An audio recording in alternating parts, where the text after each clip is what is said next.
Chairman Westerman, Chairman Hurd, Ranking Member Ledger Hernandez, members of the committee and members of the Oklahoma delegation, thank you for the invitation to testify before you today. Let me begin by telling you just how honored I am to be testifying in my home state. While you're here, you'll see that things are a bit different in Indian country than they are in D.C. From me, and I assume from others, you'll hear that more government isn't the answer. We need a smarter government.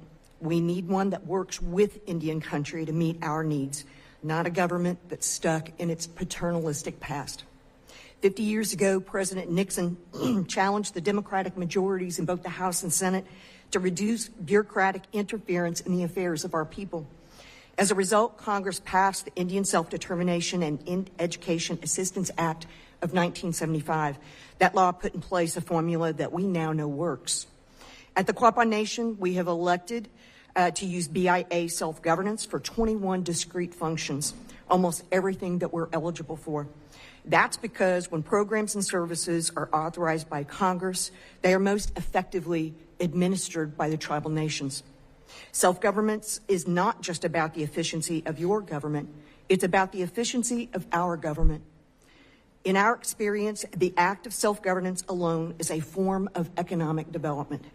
Tribal members can learn the valuable technical skills that were previously reserved for residents of the District of Columbia. Before I go into specifics of programs, I want to let that sink in. Self-governance alone is a form of economic development. When the Quapaw Nation moved to self-governance, something changed for us. We moved from a tribe that was dependent upon the United States to one that was partners with the United States. As we gained proficiency, our mindset changed from what is the next service the federal government will offer to how can the tribe better serve our people. Looking back, it was the skills our government and people learned from self-governance that gave us the confidence to start a rehabilitation program, a commercial gaming business, and an environmental services company. The skills we learned in the early days of self-governance, things like cash flows, audits, reporting requirements, they changed the trajectory of our nation. We took the skills developed running our government and applied them to our economic development. It was a revelation, and for that, I am truly grateful. Now let me tell you a little bit about some of the specific programs. The Quapaw Nation operates a critically important substance abuse treatment program as part of our Indian Health Service self-governance.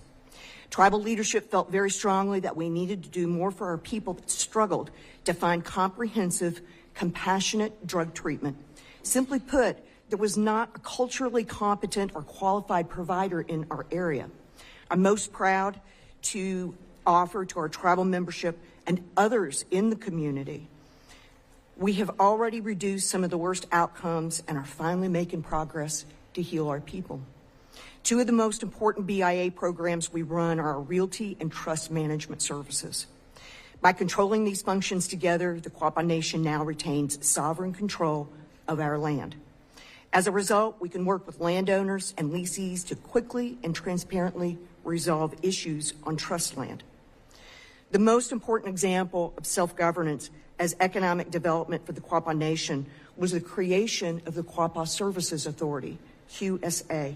We founded this authority to do work with the EPA Superfund site, which is working to clean up the toxic lead and zinc waste left on our reservation after the BIA allowed 70 years of unsupervised mining on our land.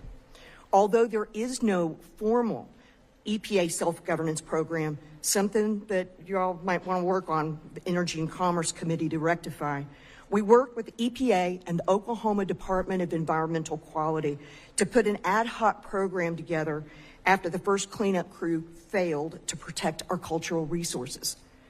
The tribe, via the QSA, is now working in lockstep with the EPA and the ODEQ to restore our land for future generations. Now, I would be a negligent tribal leader if I didn't also mention H.R. 1451, the Quapaw Tribal Settlement Act. The legislation introduced by our Congressman, Josh Burkeen, and our senators fulfills the settlement of our claim against the United States for the mining disaster I just referenced. I hope to have the opportunity to work with you on that legislation in the near future. Thank you again for the opportunity to be here today, and I look forward to answering any questions you may have. Ganake. Thank you, Madam Chair.